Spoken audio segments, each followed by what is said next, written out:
कहानी की शुरुआत में हम गाड़ी में बैठे एक लड़के माइक और उसके दोस्त मार्कस को देखते हैं। माइक की आज शादी होती है, इसीलिए वो गाड़ी तेज चला रहा होता है ताकि वो अपनी शादी पर जल्दी पहुंच सके और कैसे भी करके वो अपनी शादी पर पहुंच जाता है जहां उसकी गर्लफ्रेंड के साथ उसकी शादी हो जाती है। और इसी खुशी में मार्कस बहुत ज्यादा एंजॉय करता है। तो अचानक से उसकी कंडीशन बहुत ज्यादा खराब हो जाती है, यानी कि उसे हार्ट अटैक आता है। तो उसे जल्दी से हॉस्पिटल ले जाते हैं। मार्कस ख्वाब में अपने ऑफिसर हॉवर्ड को देखता है जो उसे बताता है कि अभी तुम्हारा वक्त नहीं आया है, तुम्हें और जीना है। ये देखते ही मार्कस की फौरन से आंख खुल जाते जो खुशी के मारे ऊपर टेरेस पर चला जाता है। माइक उसके पीछे आकर उसे नीचे उतरने का कहता है, मगर मार्कस अब बहुत खुश होता है कि उसे दोबारा जिंदगी मिल गई है। इसलिए वो माइक को गले लगाकर कहता है कि अब मुझे कुछ नहीं हो सकता, मैं बिल्कुल ठीक हो चुका हूँ। जिसके बाद माइक मार्कस को उसके घर ले जाता है जहाँ वो अपनी फैमिली से मिलता है। तो इसी बीच हम एक बैंक मैनेजर कार्टल को देखते हैं जिससे मिलने एक आदमी जेम्स आता है जो कार्टल को कहता है कि मुझे तुम्हारे बैंक अकाउंट से ऑफिसर हॉवर्ड के अकाउंट में बहुत सारे पैसे ट्रांसफर करने हैं। मगर कार्टल उसे ऐसा करने से मना कर देता है। वो मैनेजर की गर्लफ्रेंड को पकड़कर उसकी वाइफ को उसे दिखाने की धमकी देता है, जिससे डर कर मैनेजर जल्दी से अपने अकाउंट से हॉवर्ड के अकाउंट में पैसे ट्रांसफर कर देता है। हॉवर्ड तो मर चुका होता है, इसलिए उसे गलत साबित करने के लिए जेम्स पिछले कई मंथ्स की डेट्स में उसे पैसे ट्रांसफर करवा देता है। दरअसल जेम्स यही साबित करना चाहता है कि हॉवर्ड एक करप्ट ऑफिसर था, वो ड्रग्स डीलर के साथ मिला हुआ था। यहाँ कोई प्रूफ न बचे, इसलिए जेम्स बैंक मैनेजर और उसके गार्ड को गोली मार देता है। साथ में वो मैनेजर की गर्लफ्रेंड को भी गोली मार देता है। माइक न्यूज में देखता है कि वहाँ हॉवर्ड के बारे में बता रहे होते हैं कि वो बैंक मैनेजर कार्टल के साथ मिला हुआ था, ये दोनों ड्रग्स डीलर के साथ काम करते थे। ये बात पता चलता ही माइक फौरन से मार्कस के साथ पुलिस स्टेशन जाता है जहाँ सभी ऑफिसर मीटिंग कर रहे थे। वो उन सबको बताता है कि हॉवर्ड मर चुका है। इसका मतलब ये नहीं है कि आप जो चाहे उस पर इल्जाम लगा सकते हैं, लेकिन मुझे यकीन है वो बेकसूर है। साथ में उसे कार्टल की मौत के बारे में पता चलता है कि वो अपनी गर्लफ्रेंड से शादी नहीं करना चाहता था, इसलिए उसकी गर्लफ्रेंड ने उसे भी और उसके गार्ड को भी मार दिया था। जब उसे रियलाइज हुआ कि उसने गलत किया तो उसने खुद को भी गोली मार दी। यानी कि जेम्स इतना होशियार और चालाक इंसान होता है, उसने कार्टल की मौत का इल्जाम उसकी गर्लफ्रेंड पर लगा दिया था। तो उसी वक्त वहाँ पर हॉवर्ड की बेटी जूडी आती है जो वो भी अपने डैड हॉवर्ड के केस को इन्वेस्टिगेशन कर रही होती है। वो माइक को कहती है कि इन सब में तुम्हारे बेटे अरमांडो का हाथ है। ये सुनते ही माइक मार्कस के साथ अपने बेटे से मिलने जेल में जाता है क्योंकि अरमांडो ने अपनी मॉम के कहने पर बहुत सारे लोगों का मर्डर्स किया था, जिसकी वजह से वो जेल में होता है। माइक अपने बेटे से पूछता है कि ऑफिसर हॉवर्ड को किसने मरवाया था। अरमांडो उसे बताता है कि मैं उस आदमी को जानता हूँ जो बहुत बड़ा ड्रग्स डीलर है, क्योंकि मॉम उसी के साथ काम करती थी। यही नहीं, वो उसे बताता है कि पुलिस स्टेशन में कोई ऐसा है जो उस ड्रग्स डीलर के साथ मिला हुआ है। दूसरी तरफ हम जेम्स को देखते हैं, उसका एक आदमी उसे बताता है कि हमने हॉवर्ड के सारे रिकॉर्ड चेक किए हैं, उसमें हमें आपके खिलाफ कोई प्रूफ नहीं मिले हैं। तभी जेम्स की हैकर हॉवर्ड के पर्सनल लैपटॉप को हैक करती है, जिससे एक वीडियो किसी को ट्रांसफर हो जाती है जिसे वो ट्रैक करते हैं। उन्हें पता चलता है कि वो वीडियो माइक को ट्रांसफर हुए। ये देखकर जेम्स उस हैकर को कहता है कि अभी हमें माइक पर नजर रखनी होगी कि वो क्या करता है। वो वीडियो जैसे ही माइक को मिलती है तो वो और मार्कस देखते हैं कि हॉवर्ड उन्हें बताता है कि जब तक तुम दोनों को ये वीडियो मिलेगी तब तक मैं मर चुका हूँगा। मैं एक ऐसे ड्रग्स डीलर के बारे में जान गया था जो बहुत ही खतरनाक था, उसके खिलाफ मेरे पास प्रूफ थे जिसे मैंने सेफ रखने के लिए अपने सीक्रेट एजेंट फ्लेचर को दे दिए थे। मैं चाहता हूँ कि तुम दोनों वो प्रूफ लो और उस ड्रग्स डीलर को गिरफ्तार कर लो। ये देखते ही वो दोनों उसी सीक्रेट एजेंट फ्लेचर से मिलने जाते हैं। फ्लेचर उन्हें बताता है कि उन प्रूफ की फाइल मैंने एक ऐसी जगह छुपाई है जो कभी भी किसी को नहीं मिल पाएगी। इससे पहले कि वो उन्हें उस फाइल के बारे में बताता तभी उसे जेम्स गोली मार देता है क्योंकि उसने माइक पर नजर रखी हुई थी। जेम्स के आदमी माइक और मार्कस पर फेरें करने लगते हैं तो जेम्स मौका पाकर वहां से चला जाता है। ये दोनों मिलकर जेम्स के आदमियों पर फेरें करके उन्हें वहीं मार देते हैं। उन्हें मारने के बाद ये दोनों जेम्स के पीछे बाहर जाते हैं। जेम्स माइक को अपनी गाड़ी से कुछ चलने ही वाला होता है तो तभी मार्कस उसे बचा लेता है और ऐसे में जेम्स वहां से भाग जाता है। तब एक एजेंट केली माइक को बताती है कि मैं यहाँ फ्लेचर के स्टूडियो की पिक्चर ले रही थी तो इसी दौरान मुझे यहाँ एक QR कोड मिला जिसे डिकोड करने के लिए उनका एक और एजेंट जॉन उनकी हेल्प करता है। वो उस कोड को जैसे ही डिकोड करता है तो उन्हें हॉवर्ड की एक वीडियो मिलती है जो हॉवर्ड के इस वीडियो का लिंक था। हॉवर्ड वीडियो में उन्हें बताता है कि वो फाइल उसके सीक्रेट लॉकर में रखी है, इसलिए उस फाइल को हासिल करो और इस सारे खेल को खत्म कर दो। जिससे माइक अपने इन्हीं दोनों एजेंट को कहता है कि तुम दोनों हॉवर्ड के सीक्रेट लॉकर के बारे में पता लगाओ और इस बारे में किसी को कुछ पता नहीं चलना चाहिए। दूसरी तरफ जेल में अरमांडो पर जेम्स के कुछ लोग हमला कर देते हैं उसे मारने के लिए, लेकिन अरमांडो उनसे कम नहीं होता है, वो उन लोगों को मार देता है। जब ये बात बात माइक को पता चलती है तो वो पुलिस स्टेशन में अपनी ऑफिसर रीटा और वहाँ मौजूद मेयर को बताता है कि मेरे बेटे पर जेल में किसी ने जानलेवा हमला किया है, क्योंकि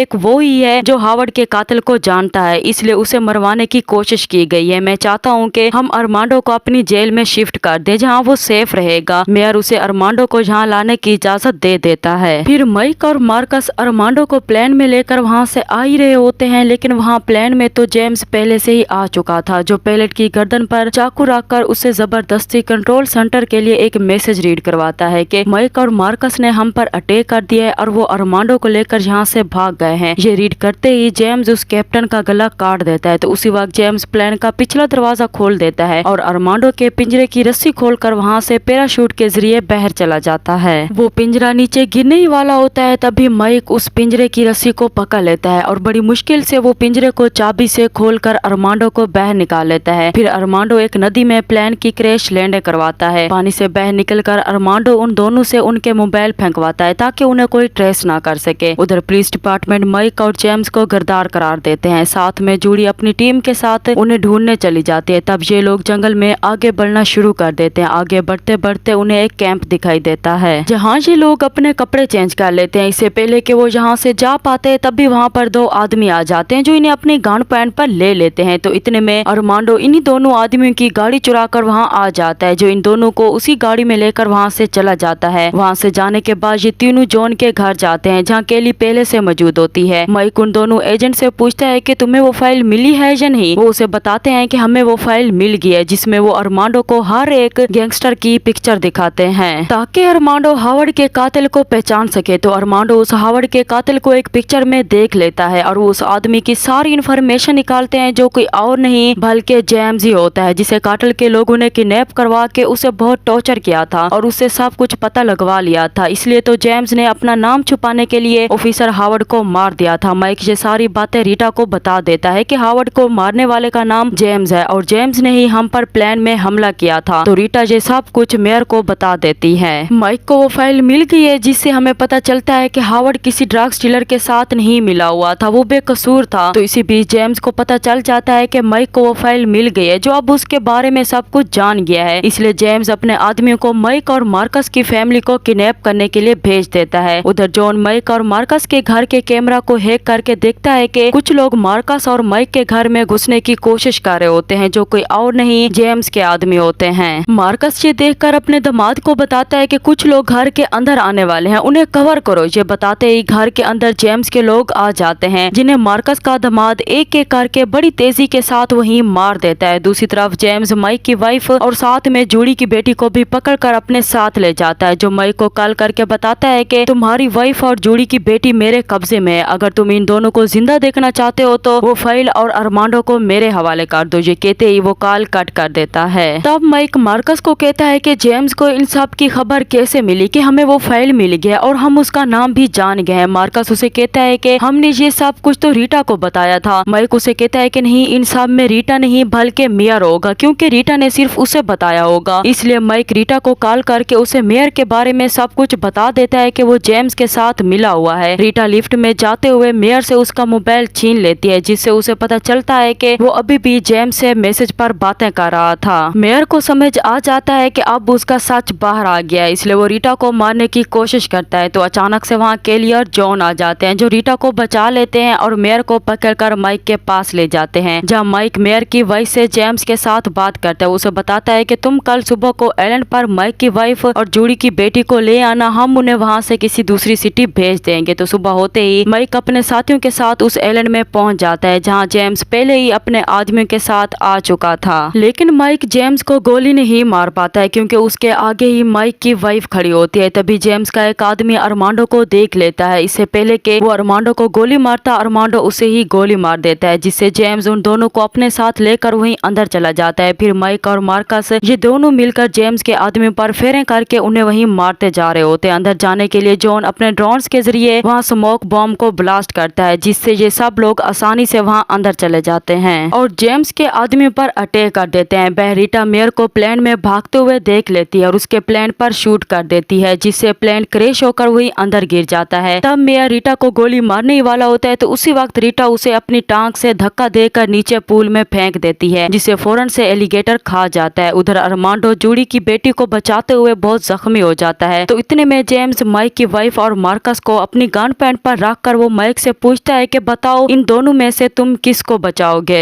माइक उसे कहता है कि तुम मुझे अभी अच्छे से नहीं जानते हो। ये कहते ही वो मार्कस को गोली मारता है। मार्कस जैसे ही नीचे झुकता है तो उसी वक्त माइक जेम्स पर फायरिंग करके उसे वहीं मार देता है। माइक जानता था कि मार्कस ने बुलेट प्रूफ जैकेट पहनी थी, इसलिए उसने जेम्स के आगे से उसे हटाने के लिए गोली मारी थी। तो इसी बीच वहाँ जूडी भी आ जाती है जो अरमांडो को देखकर उसे गोली मारने वाली होती है। तो तभी उसके सामने उसकी बेटी आकर बताती है कि मॉम इसने मेरी जान बचाई है। ये सुनते ही जूडी उसे गोली नहीं मारती है और वो माइक को कहती है कि इसे आप यहाँ से कहीं दूर भेज दो। माइक अरमांडो को बोट पर बैठाकर उसे यहाँ से कहीं दूर जाने का कहता है। इसके बाद डिपार्टमेंट को प्रूफ मिल जाते हैं जिससे हावर्ड बेकसूर साबित हो जाता है। फिर माइक और मार्कस अपनी टीम और रीटा के साथ पिकनिक पर आए होते हैं जहाँ वो मार्कस के दामाद की तारीफ करते हैं कि कैसे उसने उस दिन जेम्स के आदमी को बड़ी बहादुरी के साथ मारा था, जिसे सुनकर मार्कस का दामाद बहुत खुश हो जाता है। और इसी के साथ ये कहानी यहीं पर एंड हो जाती है।